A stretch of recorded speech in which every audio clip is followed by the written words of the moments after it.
6 মাস তো কোনো রকম শ্যাম্পু, সাবান, কন্ডিশনার কোনো প্রসাধনী ইউজ করিনি। আমি রাস্তায়, রাস্তায় পাগল খুঁজতাম, দেখতাম। একদম চামড়া পুড়ে কয়লা করে ফেলতে হবে। এতটুকু একটা শেডের জায়গা ছিল যেখানে আমাদের টিম দাঁড়াবার কেউ একজন সরলে আরেকজন দাঁড়াবে এরকম একটা অবস্থা। এমনি থাকলেই আপনি পুড়ে কালো হয়ে যাবেন। এটা আলাদা কিছু করা লাগে না। আপনি একবার উঠলে আপনার দম বের হয়ে যাবে। অনেক আগ থেকে আমি রোদের গল্পটা শুনছিলাম, বাট আমি আমার কাজ করা হবে এটা জানতাম না। বাট হঠাৎ করে যখন সবকিছু মিলে জিনিসটা আমার করার পরিকল্পনা হলো, তখন থেকেই আসলে প্রায় 6 মাস আমরা এই প্রসেসটার মধ্যে ছিলাম। এটা এভাবে বলতে গেলে একটু আমার জন্য ডিফিকাল্ট, কারণ এটা একটা অন্য প্রসেস। আমি হাওয়াতে যে প্রসেসে কাজ করেছি সেই টিমের সাথে আমি রোহিত করলাম, কিন্তু সেটা একটা ডিফারেন্ট প্রসেস। এখানে অনেক অনেক কথা বলার আছে।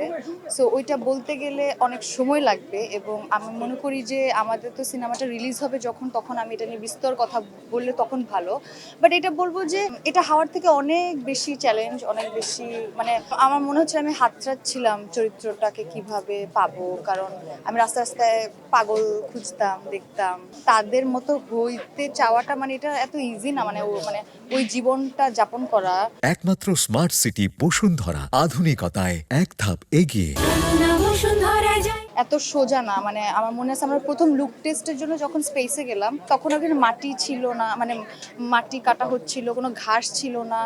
আর এত সান, আমাদের এতটুকু একটা শেডের জায়গা ছিল যেখানে আমাদের টিম দাঁড়াবার কেউ একজন সরলে আরেকজন দাঁড়াবে এরকম একটা অবস্থা। আর এখানে মাইগ্রেনের ব্যথা, আমি প্রথম দিন যখন ওই স্পেসে যে আমার মাইগ্রেনের ব্যথা চূড়ান্ত, আমি জাস্ট এইখান থেকে একটুখানি হেঁটে যাচ্ছিলাম, সেটাই আমার মনে হচ্ছে আমি শেষ হয়ে যাব, কারণ ওই তাপটা শরীরে নেওয়ার একটা ব্যাপার ছিল। তা আমি এখানে অনেক দিন থেকেছি, আমি এটা নিয়ে অনেক স্টোরি আছে, অনেক গল্প আছে, এগুলো শেয়ার করতে চাই অবশ্যই। যেটা হয়েছে যে আমি যখন প্রথম বললাম যে লুক টেস্টে, তখন দেখলাম যে ওইখানকার অঞ্চলের স্পেসের মানুষদের সাথে আমাকে খুব আলাদা লাগছিল।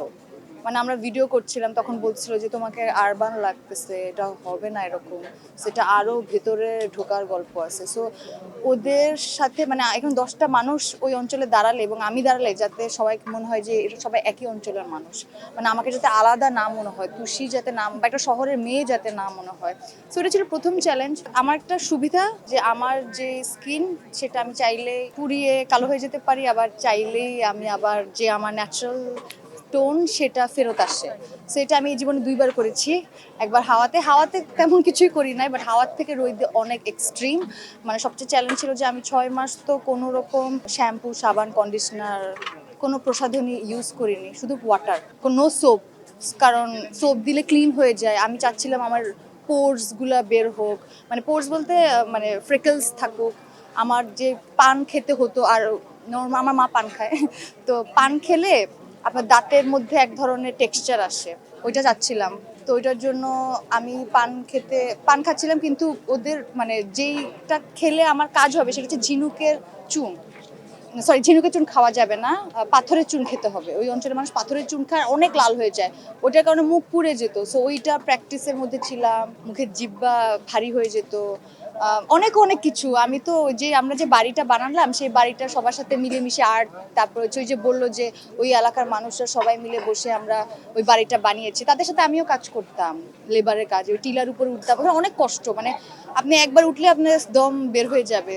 তো গাছ লাগানো, মাটি ফেলা, এগুলো আমি করতাম। কারণ হচ্ছে শুধু একটাই আমার স্কিন কেয়ার ছিল, আমি সরিষার তেল লাগাই থাকতাম সেটা, কারণ সরিষার তেল লাগিয়ে আপনি যদি রোদে যান তাহলে অনেক তা দ্রুত বার্ন হয়।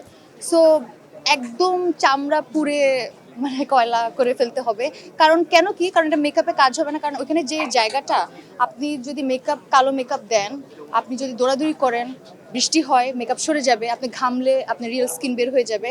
আর ওই অঞ্চলে আপনি এমনি থাকলে আপনি পুরো কালো হয়ে যাবেন, এটা আলাদা কিছু করা লাগে না। সো শুধু স্কিন না, আসলে এটা মানসিক জায়গাটা পৌঁছানো। শুধু আমাকে লুকে দেখা গেল যে একটা অন্য চরিত্র,